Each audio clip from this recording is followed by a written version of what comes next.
Halo, Assalamualaikum warahmatullahi wabarakatuh. Waalaikumsalam warahmatullahi wabarakatuh. Ya, jadi pada kesempatan kali ini saya dan teman lama saya akan membahas mengenai pramuka. Nah, eh, menurut kau nih, pramuka itu penting nggak? Nah, oke, terima kasih atas kesempatan waktunya. Eh, untuk saya pribadi, Pramuka ini adalah sebuah organisasi yang sangat positif di masyarakat, apalagi di kalangan anak muda sekarang yang berusia di sekolah SD, SMP maupun SMA itu sangat sangat berguna dan sangat membentuk karakter anak-anak. Hmm. Oh, jadi pramuka ini bisa mensupport karakter anak-anak jadi lebih bagus, lebih baik, lebih mandiri gitu kan? Ya, betul. Karena di Pramuka ini kan diajarkan untuk mereka mengenal namanya Trisatya dan Dasa Dharma. Hmm. Adapun di ajaran-ajaran tersebut atau poin-poin tersebut ada maknanya tersendiri yang lebih dominannya membentuk karakter kepribadian untuk anak-anak muda sekarang. Jadi bisa dijelasin Kak, apa tadi tuh singkatnya yang Trisatya Dharma gitu dan seterusnya. Nah, oke. Trisat Trisatya maupun Dasa Dharma. Kalau Trisatya biasanya kalau seorang pramuka itu ada tiga. Tiga. Terus, Dan dasar Dharma ada 10. hmm, oh iya ya, Trisatya 3, Das Dharma 10. Ya, betul. Jadi Trisatya dan Das Dharma itu jadi pegangan untuk anak-anak pramuka gitu atau tolak ukur gitu ya. Ya, betul. Contoh nih, saya sebutkan. Risetnya kan ada 3, saya sebutkan. Iya. Menjalankan kewajiban terhadap Tuhan dan negara kesatuan Republik Indonesia. Mm-mm, Sesama hidup dan mempersiapkan diri membangun masyarakat. mm-mm, Menepati dasar Dharma. Ini ada 3 poin di dalam Trisatya. Dan kalau kita cermati dengan akal kita, mm-mm, itu semuanya membentuk karakter. Menjalankan kewajiban terhadap Tuhan, berarti ibadah. mm. Negara Kesatuan Republik Indonesia, berarti menjalankan kewajiban terhadap negara kita ini. Nah, terus yang poin kedua, menolong sesama hidup, dalam artian membantu sesama yang lain. Nah, terus mempersiapkan diri, membangun masyarakat, dalam artian kita terjun dalam masyarakat, beropini, memberikan tanggapan tentang kebutuhan ini. Hmm. Dan 3, menepati dasar dharma. Sedangkan dasar dharma ini terbagi lagi jadi 10. Kalau boleh saya sebutkan, apakah boleh Kak? Oh, boleh, boleh, boleh. Oke. Dasar dharma ada 10 poin. Mm-mm, Pertama, takwa kepada Tuhan Yang Maha Esa, cinta alam dan kasih sayang sama manusia, patriot yang sopan dan kesatria, patuh dan suka bermusyawarah, mm-mm, rela menolong dan tabah, rajin, terampil dan gembira, hemat, cermat dan bersahaja, disiplin, berani dan setia, bertanggung jawab dan dapat dipercaya, suci dalam pikiran, perkataan dan perbuatan. Nah, sebenarnya Kak, 1 sampai 10 ini sebenarnya menyangkut lagi ke 3 tadi. Tapi ini saling, sebagai perincian aja lagi. saling berkaitan gitu ya. Ya, betul Kak. Maaf ini, saya panggil kakak ini karena kebiasaan dari pramuka sih. Oh iya, silakan aja. Oke. Gitu Kak. Jadi dari Trisatya dan Dasa Dharma ini kalau kita cermati atau kakak dengar tadi, itu semuanya mengandung atau membuat karakter dari orang yang belajar pramuka. Hmm, Seperti itu Kak. biasanya kan banyak sekolah, bukan banyak sih, malah rata-rata sekolah itu mewajibkan eh, anak, murid atau peserta didik itu untuk ikut ekskul pramuka. Kira-kira itu baik nggak? Nah, kalau menurut saya pribadi, itu sudah aturan lama memang ditetapkan untuk jadi atau diikuti oleh peserta didik. Dan itu jadi kegiatan wajib bagi mereka atau ekskul wajib bagi mereka. Karena kita kembali lagi, pramuka ini membentuk pribadi atau karakteristik sang peserta didik. Nah, tujuan sebenarnya Kak, kepada pemuda yang ikut atau anak-anak sekolah yang ikut ini, ekskul pramuka, ini saya pernah dengar dan alhamdulillah ternyata secara logika saya atau pikiran saya ini benar. Pertama, anak-anak ini mengikuti ekskul itu membentuk karakternya, mandiri, ketaatannya, sopannya, disiplinnya, itu membangun. Nah, yang kedua, ini salah satu poin terpenting lah, memberikan atau menjaga anak atau peserta didik di luar lingkupan yang istilahnya pergaulan bebas Kak. Jadi ketika dia latrut itu memperkecilkan situasi di mana dia bergaul dengan orang yang tidak bagus di luar. Jadi dia ketika ekskul pramuka kan dalam artian sorenya dia tuh enggak kemana-mana dan terus belajar tentang kedisiplinan, ketaatan. Nah, seperti itu Kak. Jadi dia mengecilkan kesempatan anak-anak itu atau peserta didik itu untuk mengenal hal yang tidak bagus untuk nyata, namanya pergaulan bebas Kak. Oh, jadi dia tuh lebih terjadwal gitu kesehariannya. Betul. Oh iya, di kehidupan ini kan banyak orang punya mindset kalau pramuka itu kerjanya kemah gitu-gitu nah ya kan? Nah, bisa dijelaskan kayak kira-kira mindset yang harus dirubah tuh kayak gimana gitu nah? Nah, sebenarnya kan kebanyakan masyarakat taunya pramuka itu cuma paling untuk hidup di hutan, kemah, untuk menyelamatkan bertahan hidup gitu nah, ya kan? Ya, betul. Bisa dijelaskan gitu? Nah, untuk itu Kak, sebenarnya kita nggak bisa nyalahkan hak mereka berpendapat kan?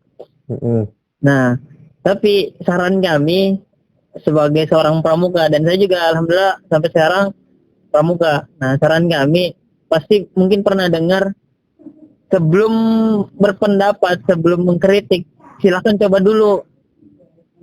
Silahkan masuk dulu. Contoh nih, sebelum kita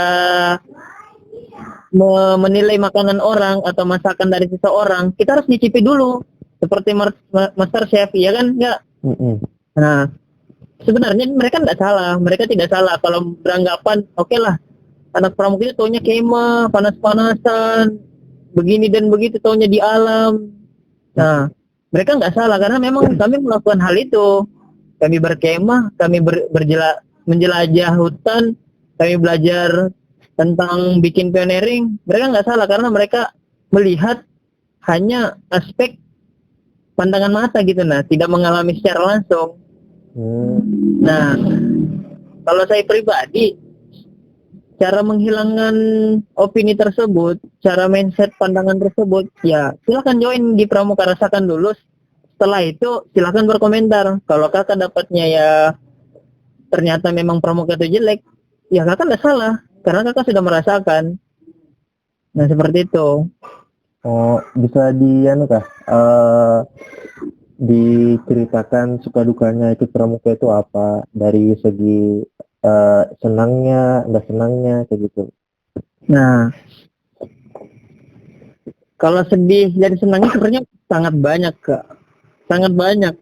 Mungkin kalau kita cerita mungkin sampai subuh ini. Oh ya, Masya Allah. Iya Kak, karena saya alhamdulillah dari SMP sudah mulai, SD pernah tapi berhenti, tapi SMP lanjut sampai sekarang alhamdulillah. Nah, kalau sedihnya sih ya ini kalau sedihnya ada, kalau dalam pramuka ada namanya perlombaan tuh. Ada namanya perlombaan. Nah, ya kita tahu namanya menang dan kalah. Dan saya sendiri pernah ngerasakan sebuah kegagalan dan sebuah kekalahan dalam pertandingan. Nah, itu sedihnya. sedihnya juga ada juga kalau misalnya kita dimarahi, nggak salah tapi dimarahi. Nah, tapi itu bukan berarti kita harus menolak mentah-mentah kesalahan kita. Nah, di situ kita harus berpikir kalau kita salah itu karena apa. Di situ kemandirian pribadi kita berpikir itu harus diasah di situ. Nah, seniornya itu maksudnya bukan memarahi tanpa sebab. Nah, di situ sedihnya kalau orang-orang yang dalam artian kurang paham. Dulu saya pernah kurang paham akan hal itu, tapi alhamdulillah sampai sekarang ini paham dengan maksud beliau, dan alhamdulillah ya beginilah sekarang saya.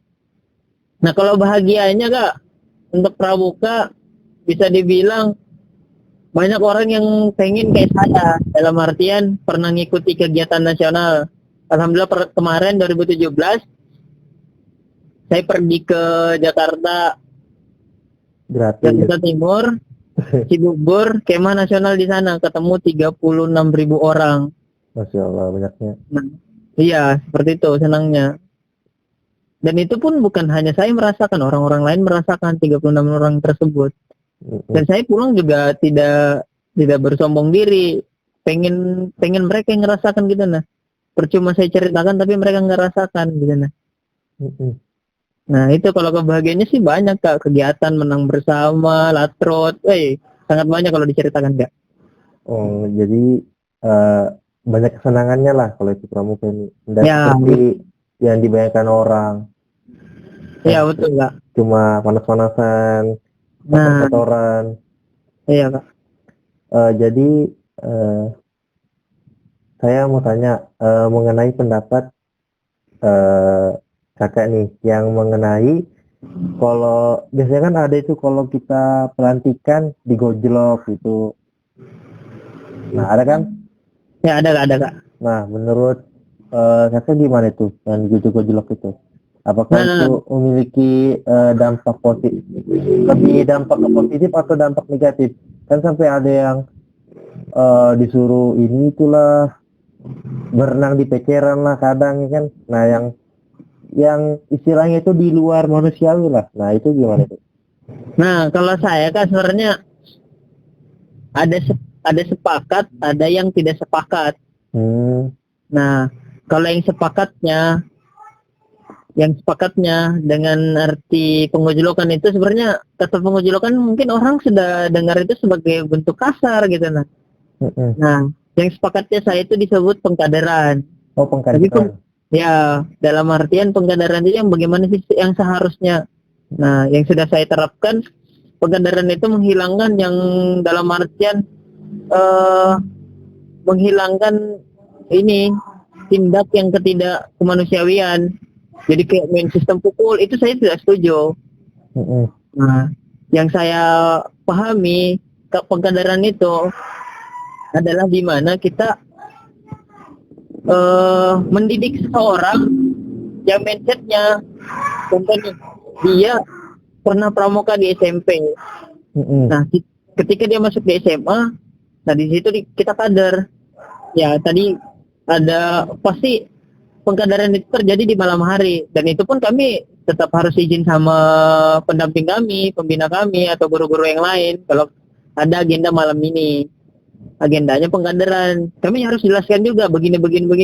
Dan di grup saya kan juga harus ini ada persyaratan, nggak boleh nyentuh peserta didik dalam artian menyentuh, menampar dan menendang itu nggak boleh. Nah, jadi maksud dari pengkaderan yang menurut kami yang saya setujui adalah anak atau peserta didik atau adik-adiknya yang merasa sombong dengan keilmuan pramukanya, yang pernah belajar di SMP begini sampai menangi juara. Nah, di situ kami mendidik dia kembali agar tidak sombong. Contoh nih, dia punya ilmu, kita tanya betulkah ilmunya yang dia dapat ini. Ketika dia merasa benar ternyata kami tahunya dia salah. Nah, di situ kami pojokkan dia. Kalau dia merasa benar, nah kami jatuhkan. Setelah kami jatuhkan, nah di situ kami kami bangkitkan lagi. Contoh nih Kak, dikiaskan seperti dia sudah penuh air. Tapi airnya itu agak kotor. Nah, disitulah kami membuang air atau menuangkannya air bersih. Secara logika, air teh dituangkan air jernih terus, pasti hilang tehnya. Nah, Itu yang saya sepakati. Nah, yang saya benci ini pengkaderan atau penggojlokan yang dimana sistem non fisik, Kak. yang fisik ya. Ya, dan banyak kok saya ketemui orang-orang yang menggojlok lah atau mengkaderisasi itu dengan cara-cara yang tidak manusiawi, yang di mana notabene itu membuat orang ilfil. Contoh nih, makan bonbon satu dibagi-bagi yang lain, satu bonbon itu satu Digilir. permen. Nah, itu jijik lah, karena terus kalau kita pikir logika, takutnya ada ini satu orang yang kena penyakit, itu namanya menyebarkan penyakit. Nah, ada juga dia salah, disalahin terus, padahal ketika diberi pertanyaan, anak ini betul atau peserta didik ini betul, tapi tetap disalahkan dan tidak dibenarkan gitu. Nah, maksudnya tidak diberikan jawaban yang benar. Jadi omset dia salah. Nah, kadang juga kalau misalnya ada dendam pribadi, Kak, kadang seperti itu penggojlokan itu. Dibalasnya pas penggojlokan. Ya, dibalasnya pas penggojlokan. Jadi kan senior merasa bebas untuk menggojlok anak ini, dalam artian memukul, mau ini. Nah, itu efek balas dendam juga karena ada benci pribadi. Ada juga mereka merasakan seniornya lebih parah. Nah, menurunkan ke adik-adiknya yang baru-baru masuk. Nah, gitu, Kak. Jadi pandangan opini dari luar itu membuat penggojlokan itu kayak serasa memang salah. Serasa nggak betul gitu nah untuk Ya, dilakukan. serasa nggak betul. Itu pun terjadi sampai sekarang. Emang ada oknum yang betul-betul memanfaatkan situasi penggojlokan untuk membalas gitu nah. Iya, dan itu terjadi, Kak. Bukan apa ya, bukan khayalan, tapi ini fakta. Dan saya melihat sendiri di lapangan. Alhamdulillah kalau di Gudap saya sudah apa namanya, sudah memperkecilkan situasi itu. Tapi ketika ke Gudap lain, tapi pasti ada aja gitu nah. Kita nasihati, dia bilang ini adat. Dikasih tahu dibilangnya ini bermanfaat padahal itu sama sekali nggak ada manfaatnya gitu nah. Ya, betul. Malah membuat mindset ke orang-orang kalau pramuka ini jelek gitu nah. Nah, Kakak sudah pernah dengar buktinya yang meninggal? Oh, sudah pernah yang di berita. Ya, di berita yang di ini bagian luar Kalimantan kan, yang dimana dia menggojlok di anak sungai di keadaan malam dan sedang hujan bagian hulu kan. Jadi deras anak sungai itu ternyata banjir. Nah, anak-anak ini notabene kemungkinan tidak bisa berenang. Nah, jadi berapa orang meninggal, dan itu tanpa sepengetahuan kepala sekolahnya kalau dia ngadakan seperti itu. Makanya saya tadi bilang, yang saya sepakati itu adalah ketika mengadakan seperti itu tetap harus ada izin, harus mengetahui pembina, pendamping, maupun guru-guru. Nah, gitu. Nah, yang lebih parah, Kak, saya buka-bukaan aja. Kadang ada anak SD yang digojlok seperti itu, yang tidak berperikemanusiawian. Sampai dia jera gitu naik pramuka. Iya. Padahal kan manfaat kayak pengkaderan itu kan yang biasa orang sebut gojlok itu ya untuk membentuk orang-orang yang masuk pramuka itu jadi lebih siap gitu ya kan? Iya, betul. Jadi kasihan kalau misalnya anak-anaknya semangat pramuka, pengennya lanjut pramuka dia tahu dari temannya itu bagus. Nah, ketika dapat penggojlokan, dia berubah pikiran karena dapat penggojlokan itu atau pengkaderan itu dengan cara yang tidak layak. Iya, Kak. Kalau alhamdulillah saya kemarin dapat penggojlokan, tapi tidak ada namanya istilahnya ditampar. Saya juga pernah ngerasakan seperti itu. Tidak ada ditampar. Ada senangnya juga, malah pengen digojlok lagi kalau memang cara yang benar. Asal bukan cara yang salah. Iya, asal bukan cara yang salah. Ya, begitulah kalau misalnya kita apa namanya, di mana seorang pramuka membuat aturan yang bukan dari pramuka sendiri. Jadi notabene masyarakat memandang pramuka itu ya sesuai dengan aturan yang bukan dari pramuka. Nah seperti itu. Karena contoh nih, dikiaskan gini kak, kita punya buku nih. Mm-mm. Pasti yang pengen baca orang yang suka buku. Iya. Nah orang yang udah suka buku pasti cuma tahu apanya, temanya, bukunya tebal, Covernya. covernya. Nah mereka cuma cari informasi itu, bukan ngebaca. Nah, seperti itu sudah sekarang kalau di pandangan masyarakat. Jadi banyakan orang nganggap pramuka itu nggak guna lah, banyakan cuma buang-buang waktu Ya, karena ibaratnya orang-orang cuma ngelihat luarnya aja, tapi nggak pernah benar-benar nyebur, benar-benar ngerasain gimana rasanya itu pramuka, ya kan? iya kak betul. Hmm, eh, oke lah kak, cukup sekian anunya eh, informasinya. Terima kasih sudah mau berbagi dengan saya. Semoga podcast ini bermanfaat buat orang-orang yang mendengarkannya. Siap kak. Wassalamualaikum warahmatullahi wabarakatuh. Waalaikumsalam warahmatullahi wabarakatuh.